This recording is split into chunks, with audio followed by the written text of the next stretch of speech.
Warahmatullahi wabarakatuh.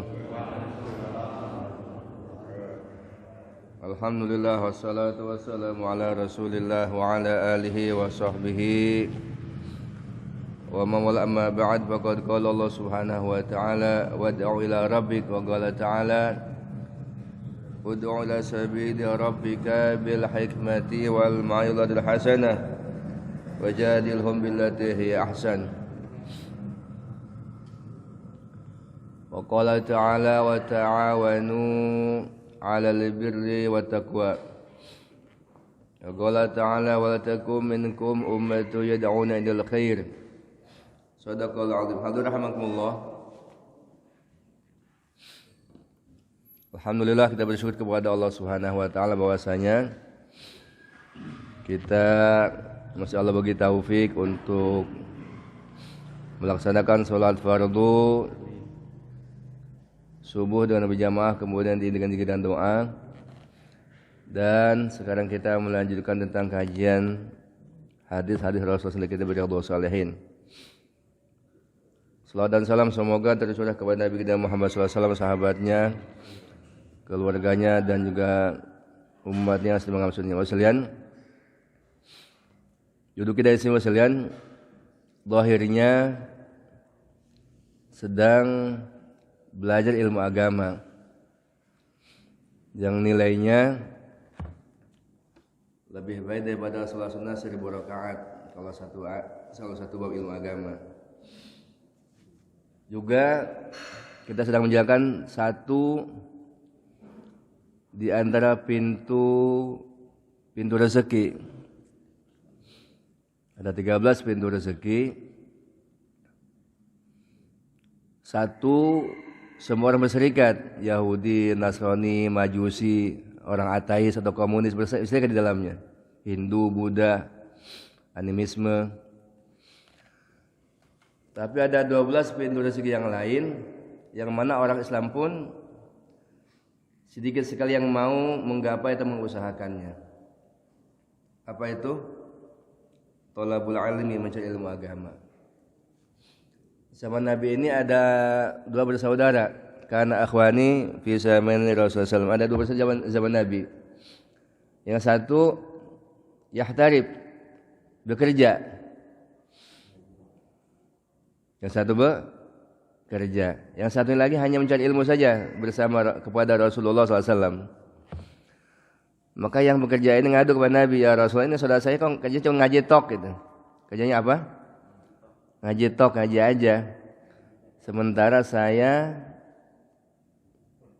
di samping yang ngaji ala kadarnya juga apa? Bekerja, berusaha, kasab atau cari ma'isyah. Maka apa jawaban Nabi? La'allaka tursaku bihi. Bahkan kamu diberi rezeki disebabkan oleh sebab saudaramu yang sibuk mencari ilmu agama. Artinya thalabul ilmi ataupun mencari ilmu satu di antara pintu rezeki. Di samping tilawatul Quran, di samping juga dakwah, di samping juga zikir, doa, sholat, saum, ya, silaturahmi. Itu semua adalah pintu rezeki. Kapan kita akan mendapatkan itu? Ketika kita meyakininya. Sholat, saum, silaturahmi itu pintu rezeki. Sedekah tambah 3, tambah 4. S-nya 4, sholat, sedekah, saum, silaturahmi. Kemudian tilawatul Quran, takwa, ta'lim, dan apa? Takwa, ta'lim, dan tilawat apa? Takwa, ta'lim, juga tilawatul Quran. Kemudian dakwah, doa, zikir, dan juga doa. Baru apa? Baru bekerja, bertani, berladang. Makanya kenapa kalau kita sekarang ini berlomba dengan orang yang belum Islam kita kalah? Karena kita berebut dengan satu bagian, satu pintu rezeki, berebut dengan hampir 7 miliar manusia. Ya katakanlah yang muslim 6 miliar ya.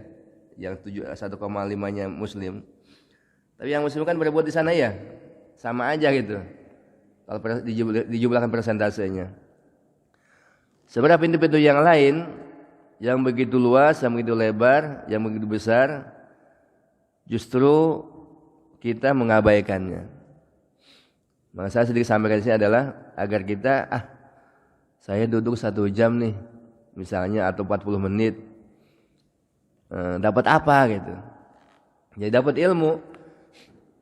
Sisi dunianya, pada hakikatnya kita sedang berusaha juga mencari atau mengusahakan pintu rezeki. Dan yang keduanya adalah sekalian akan mendatangkan keberkahan dalam rezeki juga. Kemudian juga akan menyebabkan Allah angkat di tengah-tengah kita pemimpin yang zalim. Allah akan angkat di tengah-tengah pemimpin yang adil. Di samping sedang mengusahakan husnul khatimah. Kebalikannya, mukhalafahnya kalau kita mencari ilmu agama, rezeki ada atau banyak, atau usaha ada bahkan besar kalau lihat nominalnya, gajinya, tapi nggak berkah. Terus kita juga berjuanglah katakanlah di WA tapi di grup ya misalnya, ya ataupun kita ada di sebuah tatanan negara, lingkungan, masyarakatnya nggak ngaji, maka secara tidak langsung kita sedang mengusahakan hadirnya atau terangkat pemimpin yang zalim. Terangkat pemimpin yang zalim itu bermula dari apa? Karena masyarakatnya atau bangsanya atau masyarakat tidak mau ngaji, orang Islam nggak mau ngaji itu, sehingga berakibat kepada memilih pemimpin yang salah atau wakil yang salah begitu. Dan yang kedua adalah kita sedang mengusahakan husnul khatimah. Kalau tidak ngaji, dengan kata lain kita sedang berusaha menjerumuskan diri ke dalam su'ul khatimah.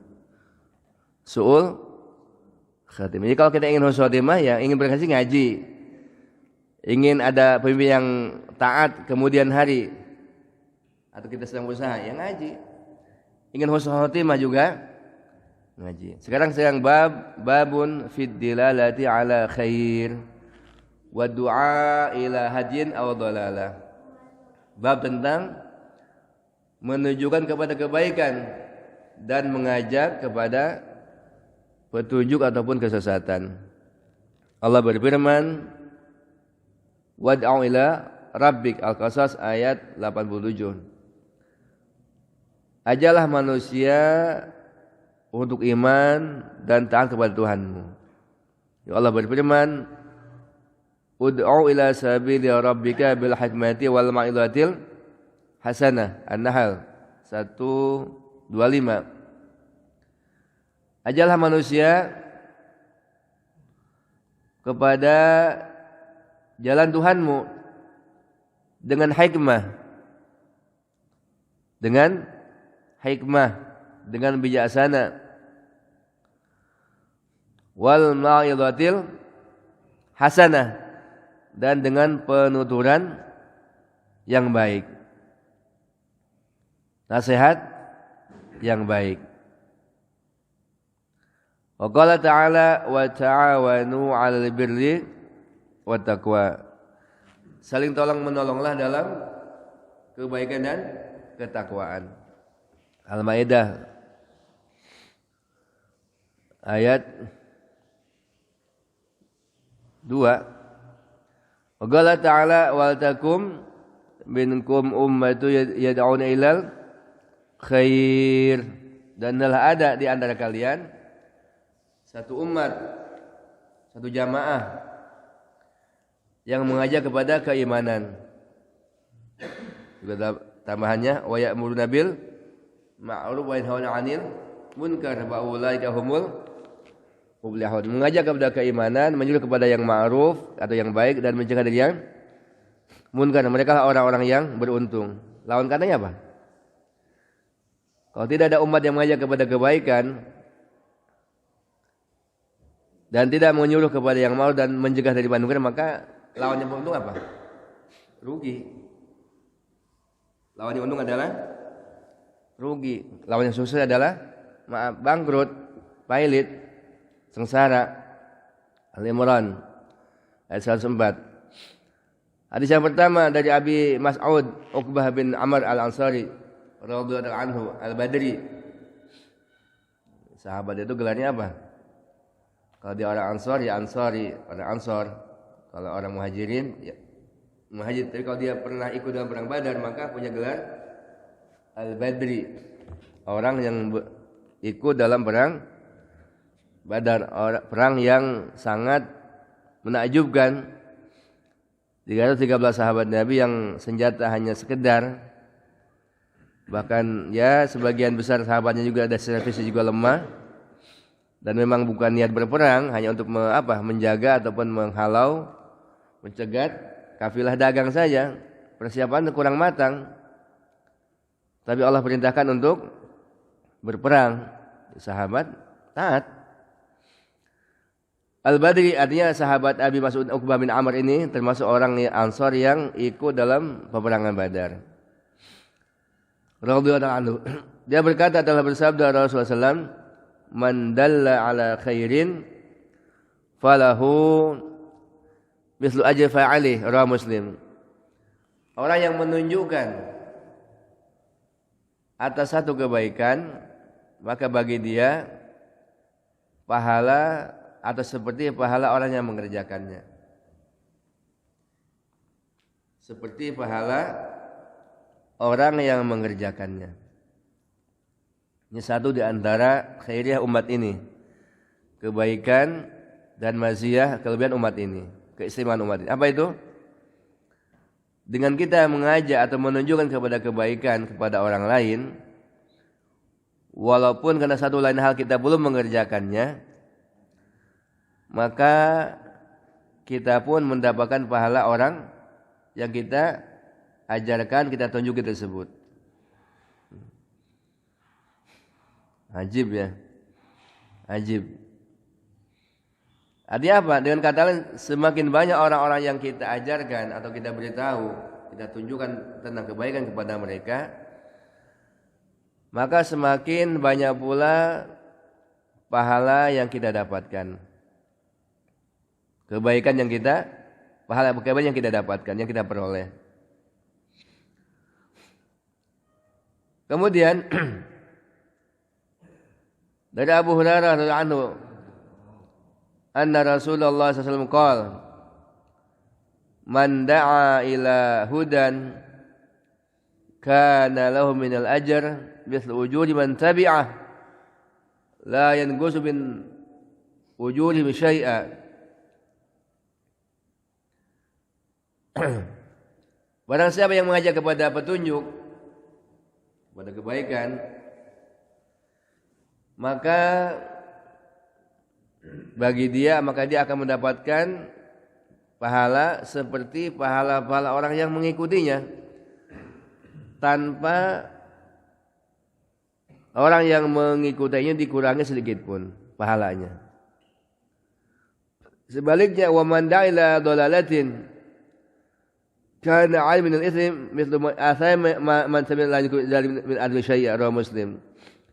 Orang yang mengajak kepada kesesatan, kemaksiatan, kemunkaran, maka dia pun akan mendapatkan madarat,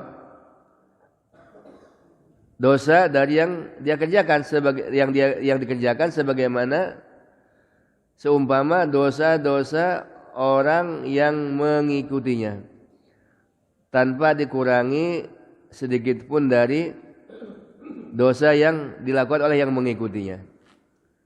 Kalau kita mengajak kepada kebaikan dan kita mengerjakannya, katakanlah kebaikan yang memang fardhu ain kepada kita seperti salat, puasa, zakat kalau nisab, haji kalau istita'ah, Ya, sholatlah sama puasa yang jelas, atau tilawatul Quran, membaca Quran, zikir dan doa, atau amal-amal baik yang lain. Kita ngajak 10 orang di saat yang sama, maka kita kadang ngajak sholat pada 10 orang, maka kita mendapatkan pahala 11 sholat. Tanpa orang-orang yang mengikuti kita dikurangi sedikit pun. Sebaliknya, kalau kita mengajak kepada dosa juga sama. Kita akan mendapatkan dosa dari orang-orang yang mengikuti kita.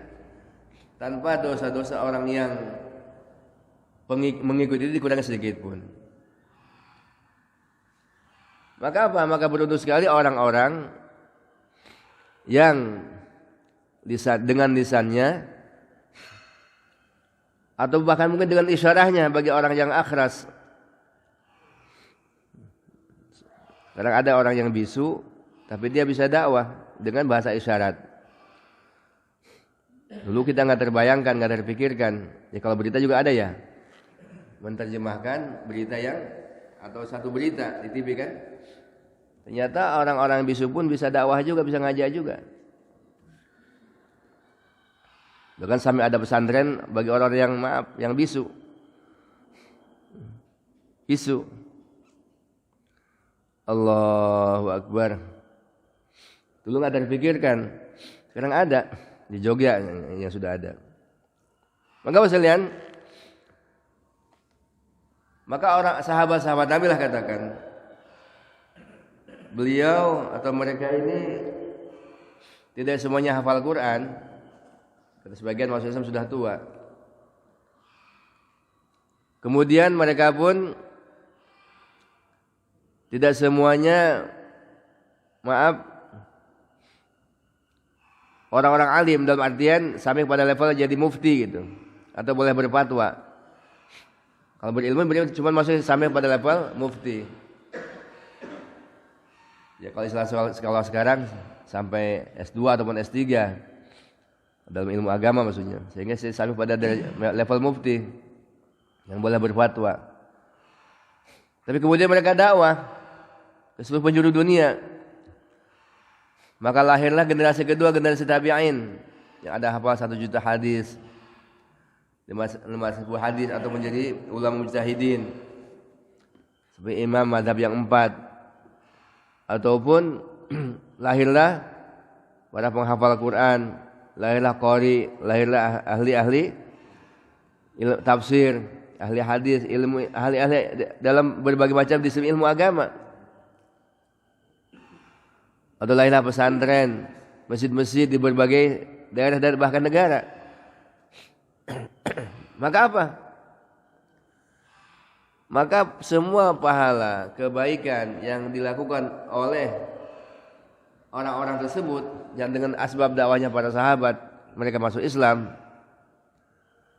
terus secara secara estafet mereka semua mengamalkan agama, maka itu semua mengalir juga kepada catatan buku amal sahabat-sahabat Nabi sallallahu alaihi wasallam. Inilah apa sebabnya sahabat-sahabat Nabi sallallahu alaihi wasallam, terutama Sayyidina Abu Bakar radhiyallahu anhu, apabila ditimbang amal kebaikannya dengan amal umat akhir zaman, maka masih berat iman dan amal Sayyidina Abu Bakar. Terus kita bagaimana sekarang? Apakah ada peluang? Oh, ya ada. Ada. Ya katakanlah yang populer di kita, Wali Sanga ya, Wali 9 yang sering kita sebagai orang menziarahinya. Dengan asbab mereka dakwah di Indonesia, di Nusantara, di negeri ini, maka ada 200 berapa? 30 juta umat Islam di negeri ini. 230 jutaan lebih kurang. Yang apa? Yang Islam. Yang haji kalau tidak pandemi 230 ribuan juga dari negeri ini. Yang waiting list jutaan, bisa 3-4 juta orang yang sedang waiting list menunggu giliran keberangkatan. Yang umroh dulu 4.000 setiap hari, minimal 4.000 orang. Bisa lebih. Kalau tidak pandemi, ya bangun pesantren, bangun masjid, semua kebaikan-kebaikan. Hampir ada 1 juta masjid di negeri ini. Maka itu semua mengalir kepada orang-orang yang dulu mendakwakan Islam ke negeri kita ini. Maka Bapak dan Saudara sekalian, ya sedikit cerita, tahun 94 lebih kurang, saya pernah datang, ada rombongan datang lah, saya cuma ikut tok ke daerah Wonogiri sana. Waktu itu di sana masih ya daerah masih minus ya Wonogiri.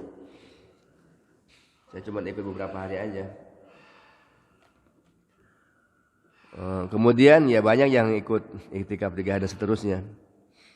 Setelah sekian lama, sekitar tahun 2013 atau 2014, saya berkunjung ke Cimanggu, Masjid Nurul Hidayah, komplek BCC ya. Di situ ada tukang, ya sekarang udah mandor dia. Kenalan, dari mana? Bilang, oh dari Jawa. Jawa mana? Oslo Gohimo. Oh. Saya bilang, saya pernah kesana tahun sekian. Gitu. Dia cik, oh itu saya orangnya. Udah lupa kan, udah hampir 20 tahun ya.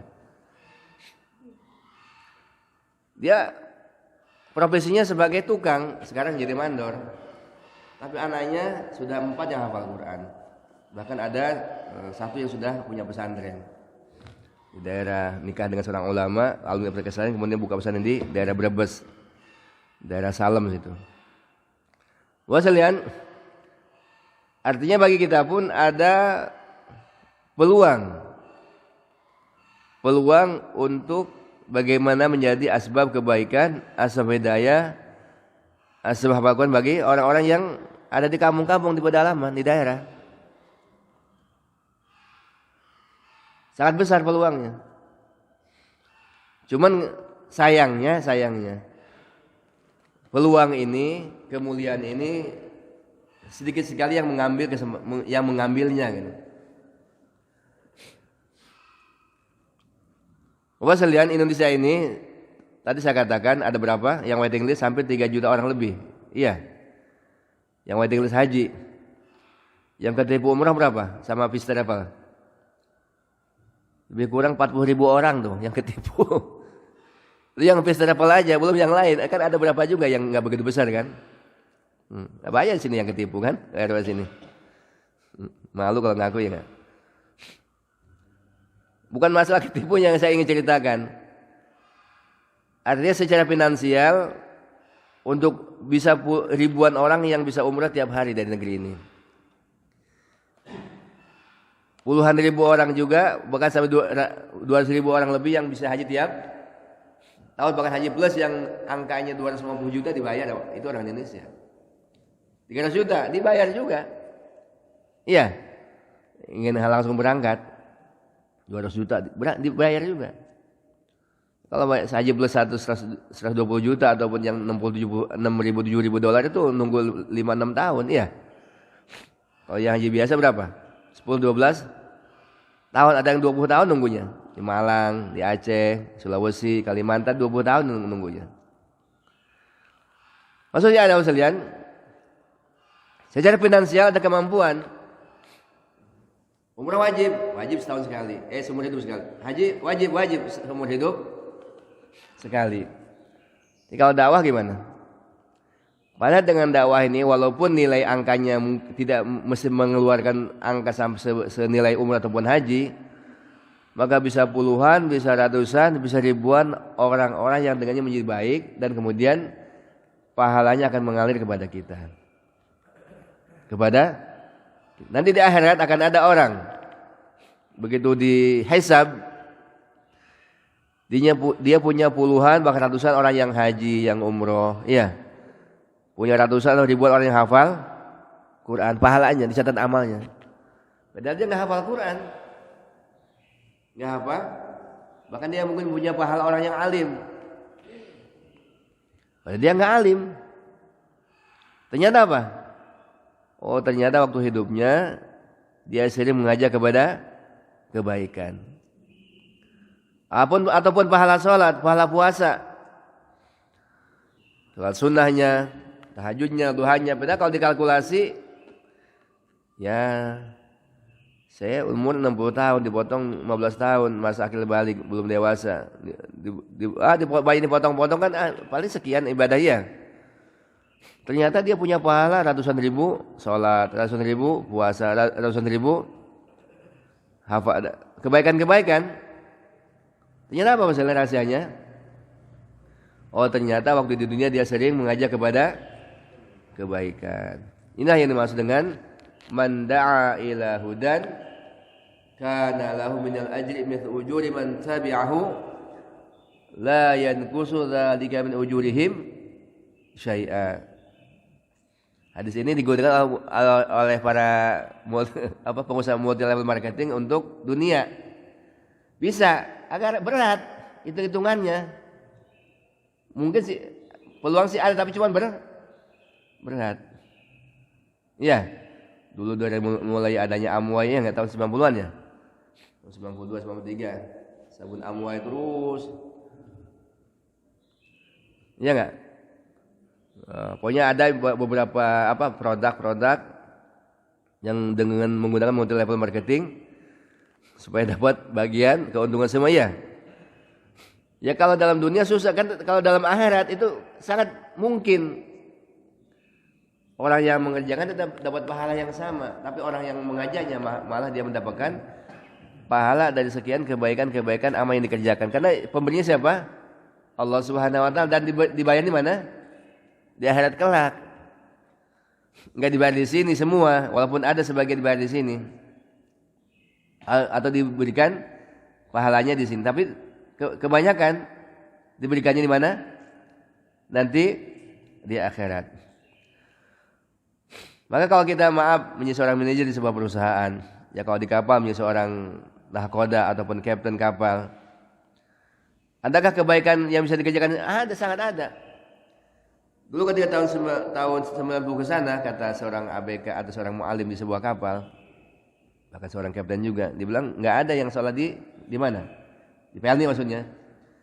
Nggak ada orang yang bikin jamaah, apalagi Jumatan, apalagi 5 waktu di atas kapal. Karena emang yang bikin kapal di mana? Di Jerman rata-rata ya. Nggak ada desain musholahnya atau masjidnya. Seiring waktu yang naik kapal ribuan orang. Maka dengan adanya orang-orang yang soleh, orang yang taat di kapal tersebut, pertama dia yang punya jabatan di kapalnya, maka apa? Ada beberapa ruangan yang kemudian didesain menjadi musholah, menjadi masjid. Ada Jumatan, ada 5 waktu, ada taklim, ya, ada ceramah dan seterusnya. Sehingga apa? Sehingga luar biasa. Kapal-kapal atau mesin-mesin di kapal-kapal tersebut, kalau sholat menjadi penuh, bahkan bisa berkali-kali bisa berkali-kali orang yang sholat. Luar biasa. Maka pahala ini tentu akan mengalir juga kepada orang yang memikirkan, mengusahakan, mencetuskan bagaimana di kapal itu ada musholah, ada masjid. Demikian juga di hotel-hotel bintang kan, suka ada masjidnya enggak? Jarang ya. Kebanyakan di basement, di gedung-gedung di mana? Di basement. Di basement rata-rata tempat parkir ya enggak? Terlepas tempat parkir ataupun apapun, ala kuliah yang penting ada sholat jamaah gitu. Ada masjid kemudian ada sholat jamaah. Maka orang yang memikirkan, mengusahakan sehingga dengannya adanya sholat jamaah di situ, ada Jumatan juga, maka tentu pahala juga akan mengalir kepada orang yang bersangkutan. Artinya kalau kita punya potensi di kantor, di perusahaan atau dimanapun, maka hendaklah potensi kita ajak guna untuk kebaikan, untuk kebaikan. Sehingga kita akan mendapat pahala orang-orang yang dengan kita bisa berbuat atau melakukan kebaikan. Jadi Abdul Abbas Sahal bin Sa'ad radhiyallahu anhu dia berkata, sesungguhnya Rasulullah SAW bersabda, yaum akhir pada hari Khaybar, perang Khaybar, la'utiyanna ar-rayata ghadan rajulan yabdahu ala yadayhi yuhibbullah wa rasulah wa yuhibbuhu rasuluh. Sabda Nabi pada sebelum perang Khaybar, pasti aku akan berikan bendera ini kepada besok pagi kepada seseorang yang Allah Ta'ala akan berikan kemenangan ke atasnya. Dia mencintai Allah dan Rasulnya, Allah dan Rasulnya pun mencintai dia. Fabatan nas yadukuna alaihim. Maka pada malam itu orang-orang pada berbicara nih, aduh siapa nih yang akan dapat kehormatan mendapatkan bendera tersebut, menjadi pemegang bendera. Kemudian ayyum yu'taha, siapakah yang orang yang akan diberikan bendera di antara mereka? Falamma asbahan nas godau ala kullu min al-ju'i yu'taha. Pagi harinya maka semua orang-orang pergi kepada Rasulullah SAW, semuanya mengharapkan ingin diberikan bendera itu sebagai pemegang bendera maksudnya. Karena Nabi sabdakan yang Allah Ta'ala akan memberikan kemenangan ke atasnya kalau bendera dipegang sama dia. Plus dia mencintai Allah dan Rasulnya. Yang keduanya Rasul pun Allah pun mencintai dia. Bukan hanya benderanya, bukan benderanya bisa kita pun bisa bikin ya. Cuman punya 3 kelebihan. Pertama, Allah Ta'ala akan memberikan kemenangan ke atasnya. Yang keduanya dia cinta ke Allah dan Rasulnya, juga Allah dan Rasul pun mencintai dia. Mau semua orang pada malam harinya nggak bisa tidur tuh. Aduh, siapa nih yang akan mendapatkan kemuliaan, kehormatan diberikan bendera tersebut?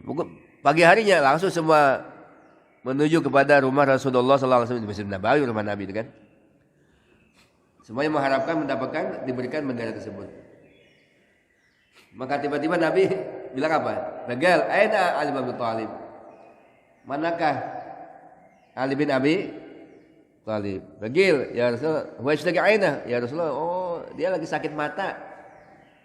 Lagi sakit mata sehingga enggak bisa datang ke rumah Nabi.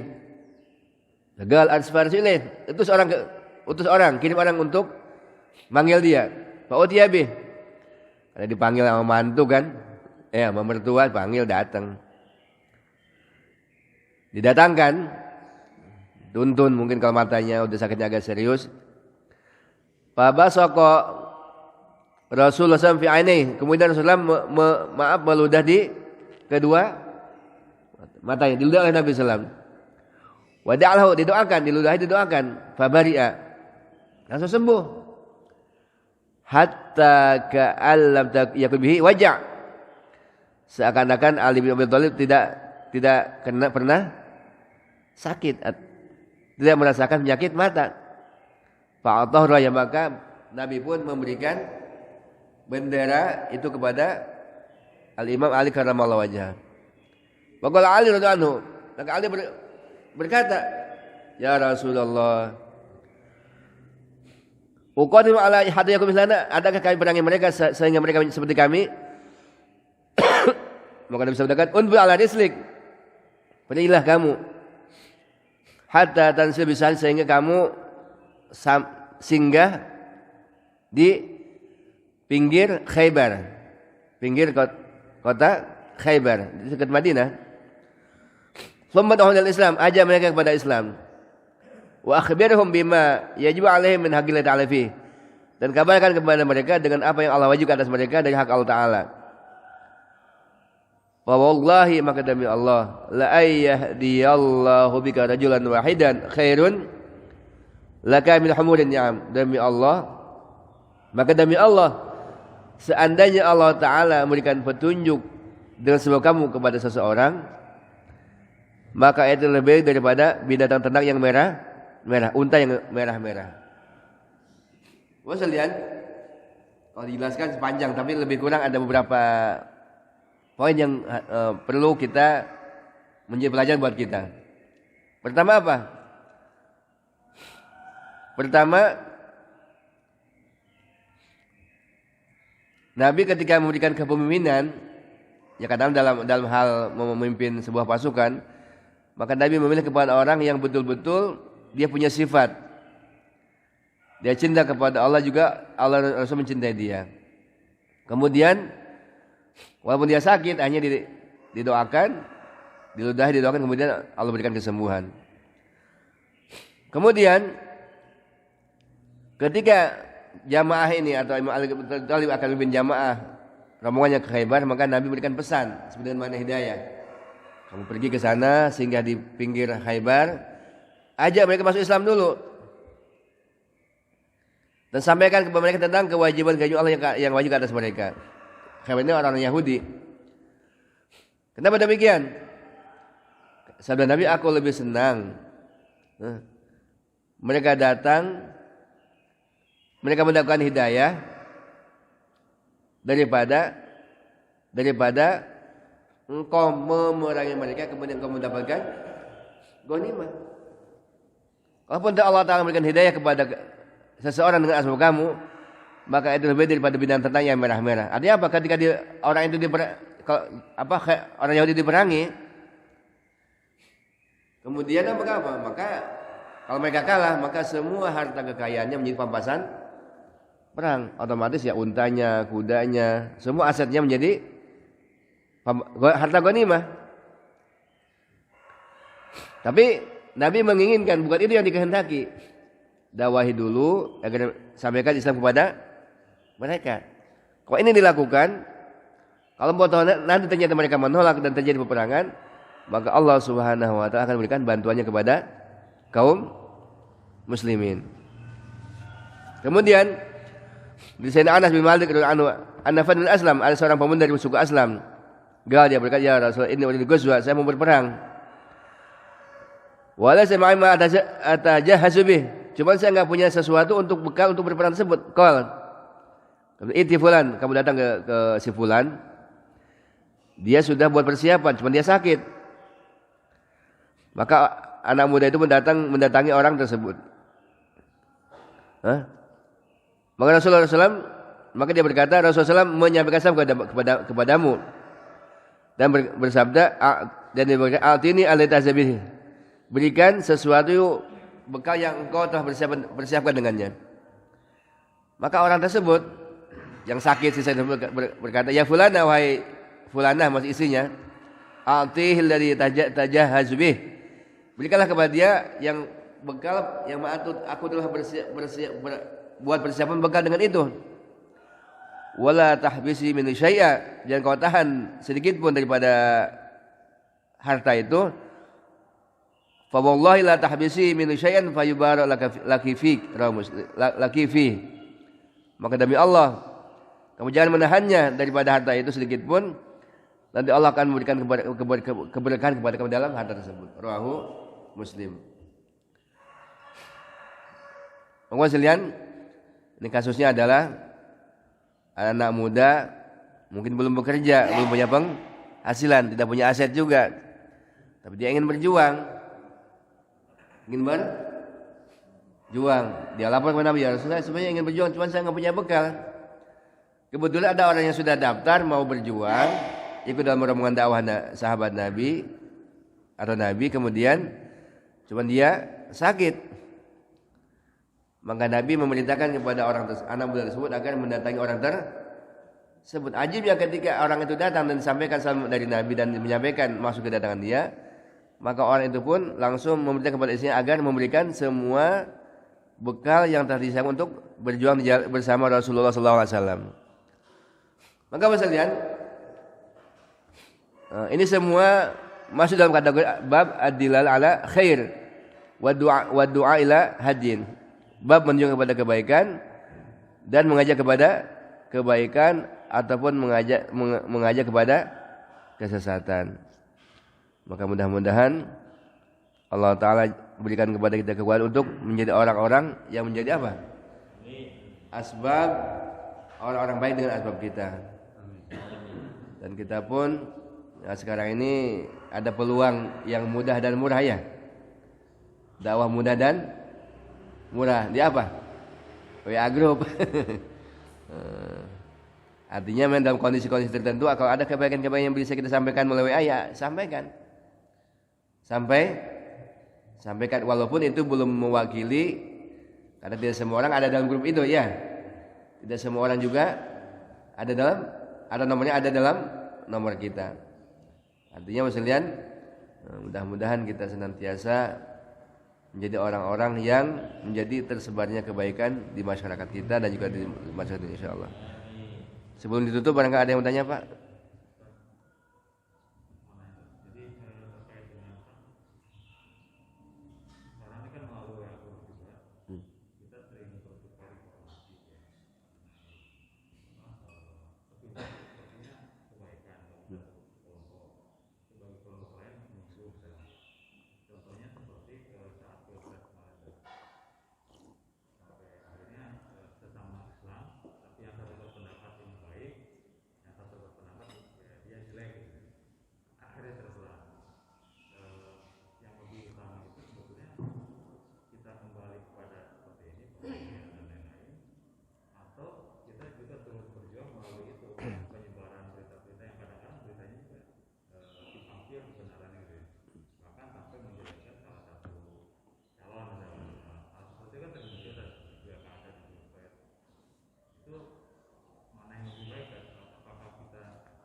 Ya sebetulnya kalau kita melihat dakwah yang asli ya, tanpa mengecilkan ataupun menginikan peran medsos dalam dunia dakwah atau dalam dakwah ya, atau dalam memberikan informasi yang baik. Yang asli itu adalah face to face, datang langsung kepada orangnya, sehingga kita bisa berkomunikasi dua arah. Ya, kalau kita bisa menyampaikan ini, kita pun bisa menjelaskan tentang hal-hal yang berkaitan dengan ketika itu hoax sekali, kalau itu misalkan berita bohong kan atau dusta, dan orang itu pun juga membantah, asal dia punya bukti yang akurat ya tentu juga kan bisa dua arah. Jadi kalau sekarang kan kalau lewat ya itu menjelaskan dengan WA itu memang tidak bisa maksimal, kecuali hanya informasi tentang fadilah amal ya, kelebihan amal. Tapi kalau memang hal-hal yang sifatnya ini ya tidak bisa dijelaskan dengan sempurna gitu. Yang jelas itu hanya sekedar penunjang aja, penunjang saja. Saya ambil contoh yang mudah ya.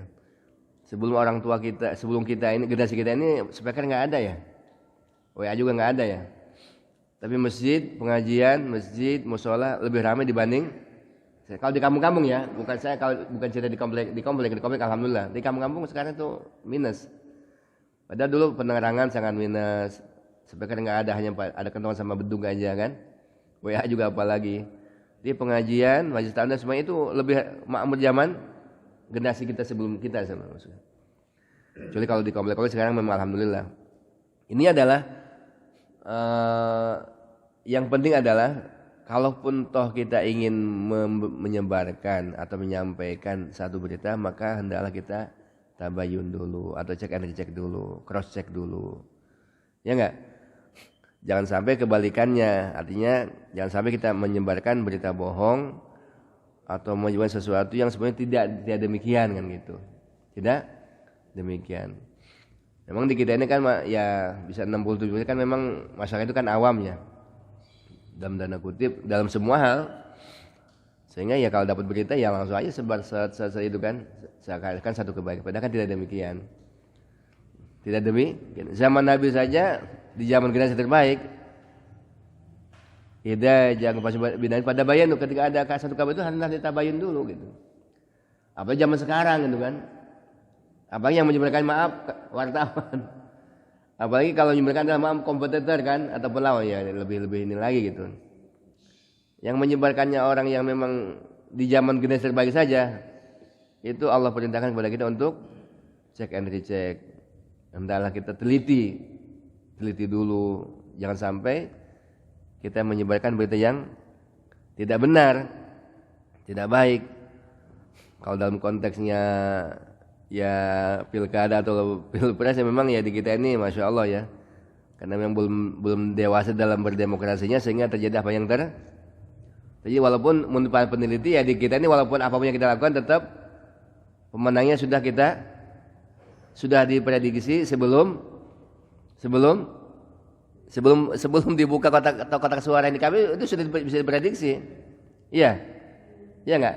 Peneliti dari Jepang mengatakan kalau di Afrika 1 bulan kan, kalau di Amerika beberapa hari kan. Jadi kalau di Indonesia sebelum pilkada atau hasilnya sudah apa? Sudah bisa diketahui gitu, bisa diprediksi ya, bahkan bisa diketahui, dipastikan, bisa diprediksi gitu. Jadi ya itu kita harus lebih lebih dewasa dalam hal itu, lebih hati-hati, lebih teliti lagi. Oke, soalnya apa ya? Kayaknya baik. Itu yang bisa 2 orang saudara tadi ya kan? Yang satu kegiatannya ngaji, yang satu bekerja ngaji ala kadarnya, terus ngandung Rasul ya, yang ternyata bahwa yang bekerja itu rezekinya karena saudaranya yang ngaji itu. Pertanyaannya, apakah saudaranya yang kerja tadi dan ngajinya ala kadarnya harus banting setir ikuti saudaranya yang ngaji? Tidak demikian juga. Ya demikian juga. Cuman ini dia Nabi ingin memberikan pemahaman kepada orang itu, kepada orang saudaranya itu adalah kamu tetap sesuai dengan kamu. Cuman maksudnya adik kamu atau saudara kamu yang sedang belajar pun jangan kamu sangka, karena memang perlu regenerasi untuk satu hal. Maksudnya apa? Ya kalau ngaji hanya ala kadarnya tentu tidak akan bisa menjadi muhadis, tidak akan menjadi orang ahli dalam. Contoh kecilnya orang yang paling banyak meriwayatkan hadis siapa di antara sahabat Nabi? Sayyidina Abu Hurairah. Di antara sahabat lain masuk Islam belakangan. Kenapa? Karena beliau orang yang paling mulazamah senantiasa bersama Rasulullah SAW dibanding sahabat-sahabat yang lainnya maksudnya. Memang perlu ada orang seperti itu. Malah. Tapi penghargaannya. Mungkin pernah lihat di YouTube. Di Syria ada turbah, ada sebuah kuburan. Yang kuburan itu ya biasanya namanya kuburan kan, terkenal di sana. Kalau kita pondok raja kan. Tapi ada tukang gali kuburan. Ketika datang seorang ibu sambil nangis ingin digalikan kuburan. Terus dia gali kan. Saya digali, begitu nggak lama datang jenazah dibawa oleh beberapa orang. Kemudian ketika masuk liang lahat, langsung liang lahat itu apa? Melebar, meluas. Sampai kemudian dia pingsan kan. Gitu. Pingsan. Setelah siuman biasa diteruskan penguburan.